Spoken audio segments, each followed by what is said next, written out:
Je suis Abdallah Arab, je suis un pêcheur artisanal et maintenant je suis le directeur de la coopérative de la pêche artisanale à Aglou. J'ai 4 ans, j'ai 40 ans, marié avec 2 petites filles. Je suis d'Aglou, la commune d'Aglou, qui se trouve à la ville de Tiznit au Maroc. La communauté des pêcheurs, on a une grande communauté de pêcheurs. Il y a des pêcheurs artisanaux qui travaillent ou bien qui pêchent les poissons avec 3 jambes de barque. Il y a des barques de bois et des barques de plastique. Et aussi, il y a déjà les zodiacs, mais maintenant, non. Aussi, on a à notre village qui s'appelle Sidi Bounoir, juste au sud de la commune de Aglou. Toutes les femmes du village se pratiquent ou bien se ramassent les moules et aussi les fruits de mer. Et aussi, il y a les pêcheurs qui font la pêche artisanale, au filet, au bonitar, la canne à pêche et beaucoup de genres de la pêche. Alors 80% de la communauté ou bien de notre village fait la pêche, ils vivent à la pêche. La communauté de mon village, 80% de la communauté pratique le travailler, bien sûr, travailler à la pêche.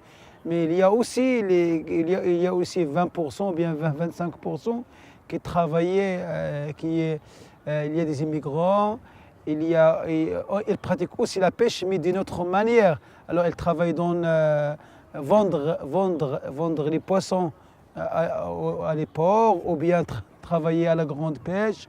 Il y a aussi quelqu'un qui fait le commerce, mais il n'y a pas beaucoup de commerce.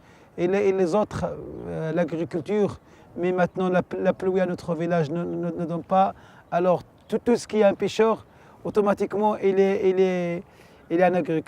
fait l'agriculture. Bien sûr, il y a beaucoup de problèmes, mais il n'y a pas de problèmes directs. Nous la pêche industrielle, c'est mauvais pour nous, parce que la pêche industrielle attrape beaucoup de poissons chez notre mer. Ils ne respectent pas la loi. Mais nous, on se trouve à une zone protégée. Mais la zone protégée, ou bien la loi est sur nous et pas sur les grands bateaux. Parce qu'au Maroc, il y a 3 zones protégées. Il y a une au nord, à la Méditerranée, Al-Husseima, l'autre à l'Atlantique de Saouira et la 3e chez nous, exact. Chez nous, à Sidi Bounoir. Mais la loi est sur nous et pas sur les autres. Alors on a des problèmes directs et aussi indirects. Moi, je me rappelle, il y a 30 ans, il y a beaucoup de poissons. Maintenant je ne peux pas dire qu'il n'y a rien, mais on est presque à rien. C'est ça. Automatiquement, on est obligé de travailler à l'écotourisme ou bien le tourisme durable. Écoutez, parce qu'on a beaucoup de touristes, le tourisme modeste et le tourisme international qui nous fait visite. Alors, on a fait un festival il y a 4 ans. À ce festival, notre village s'y connaît. Alors on est obligé de travailler au tourisme. Nous, on fait le tourisme. Mais qu'est-ce que ça veut dire le tourisme? Si un tourisme vient chez vous, tu peux le présenter, tu le mènes à la maison, manger des plats de fruits de mer et des poissons. Ça, on le fait au plaisir. Mais maintenant, on a créé une coopérative de touristes, qui, mon ami, il n'est pas là, c'est son président. Mais on a des idées. Maintenant, on a le projet de construire une maison de la mer. La maison de la mer se composait à 2 choses. Le tourisme, écotourisme et tourisme côtier. Et bien sûr, la pêche artisanale ou bien les fruits de mer. Cette maison se compose de beaucoup de choses. La première, c'est qu'il y a un restaurant moderne avec un musée. C'est un restaurant, il y a un musée traditionnel du type de la pêche à l'époque, avec un restaurant qui fait les fruits de mer et les poissons, avec une petite usine pour valoriser du moule, et surtout pour les femmes. Il y a aussi une école de surf pour les jeunes, parce qu'on on a beaucoup de jeunes au village. Alors, il faut travailler avec les hommes, la pêche artisanale, avec les femmes, les moules, mais on n'oublie pas les jeunes ou bien qui font le surf. Et aussi, quand on fait le surf, il y a beaucoup de tourisme au surf, et surtout à une période qui n'a pas de tourisme. Il y a seulement le tourisme du surf. Alors tout ça, c'est pour cela on a pensé à faire cette maison. Maintenant, il y a aussi à la maison, il y a des chambres d'hôtes, parce que s'il vient les touristes, il y a tout, mais il faut faire des chambres d'hôtes avec une vue sur la mer. Tout ça, c'est très bien pour nous, pour lancer les trois choses, la jeunesse, l'écotourisme, les femmes et nous les hommes. Oui, mon métier déjà, c'est un cuisinier. Mon père, c'est un grand un chef de cuisine à Tiznit. Mais si on dit un chef, on ne dit pas un grand chef qui paye, mais c'est un grand chef au travail, mais qui paye, non. Il ne paye pas beaucoup. Maintenant, il est à la retraite. Il fait la cuisine. Ma mère, elle fait la cuisine à des mariages. Et moi aussi, automatiquement, je fais la cuisine. C'est moi qui ai fait le couscous, l'édition de 2015 ici à Geneva. Alors, comment dire, quand je fais la cuisine, je ne peux pas dire c'est un métier, mais c'est je le préfère de le faire avec un grand sentiment quand je cuisine. Je cuisine toutes les genres de la cuisine marocaine et surtout de la pêche, mais aussi le couscous, les tagines et tout ça. Oui, le couscous. Le couscous, c'est... Le Maroc se connaît bien au couscous et au tagine. Ça, on le fait avec des yeux fermés.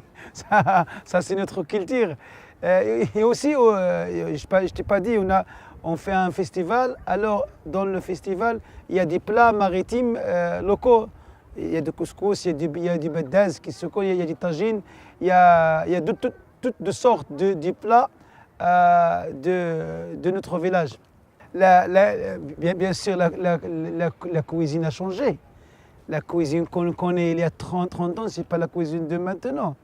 À l'époque, on ne travaille pas avec le gaz. Moi, je me rappelle, dans les 80, on n'a même pas le gaz à la maison. Et on fait le feu. Du pain du feu, c'est magnifique. Et il reste encore au village. On fait des plats avec du feu, c'est très.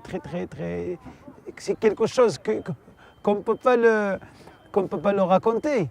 Mais maintenant, chaque année, les femmes, elles veulent pas, je ne dois pas dire respecter, mais il moderne un peu. Mais au village, nous, il reste tous les plats maritimes et tous les plats locaux sont traditionnels. Et c'est ça la philosophie de Slow Food. Il faut qu'on reste à des traditionnels locaux de l'époque et bien sûr les plats et tout ça. Les actions qu'on fait, il y a beaucoup d'actions. Quand un touriste vient chez nous, il y a beaucoup. Il y a la bienvenue, ça c'est sûr, chez nous, et mon ami Nazarene, il a tout vu. Il y a les plats, il y a le pain du village. Il y a beaucoup de choses à voir. Il y a la pêche. On va avec les touristes. Si ils ont à la période du tigri, c'est la journée ou bien la période qu'on ramasse les fruits de mer. Si un touriste il a de la chance, et avec la période, ça va mieux. On fait aussi la canne à pêche avec les touristes. On fait les choses environnementales avec les touristes. Et bien sûr, l'accueil, il y a beaucoup de choses qu'on va faire. Et ça, c'est ce qui concerne la pêche. Mais il y a autre chose qu'on fait ce qui concerne à l'agriculture, les montagnes, avec les circuits, ça va marcher. Ce n'est pas seulement dans notre village, c'est dans ma vie. Avec Slow Food, on a connu beaucoup de choses. Si on ne connaît pas Slow Food, je vous jure que je ne serai pas là. Il y a des années, en 2000, en 2002, et surtout la jeunesse chez nous, au Maroc, elle pense à, comment dire, à aller en Europe. Et moi qui je te parle, j'ai un rêve en 2000 d'aller à la France et rester là-bas. Et même j'ai déposé de visa avec un refus. Mais maintenant Slow Food a fait beaucoup de choses pour nous. Il y a 2 ans, j'ai reçu une question chez une chaîne. Il m'a dit qu'est-ce qui est votre rêve déjà. Et moi je lui dis, j'ai 2 rêves. Il y a un rêve en 2000 d'aller en Europe. Mais en 2015, j'ai un rêve d'aller en Europe et retourner au Maroc et prendre avec nous l'expérience et les choses qui sont bonnes chez les Européens. Et ça qu'on fait maintenant. Maintenant, c'est pour la 3e fois que j'ai en Europe. Et on va faire tout pour ça.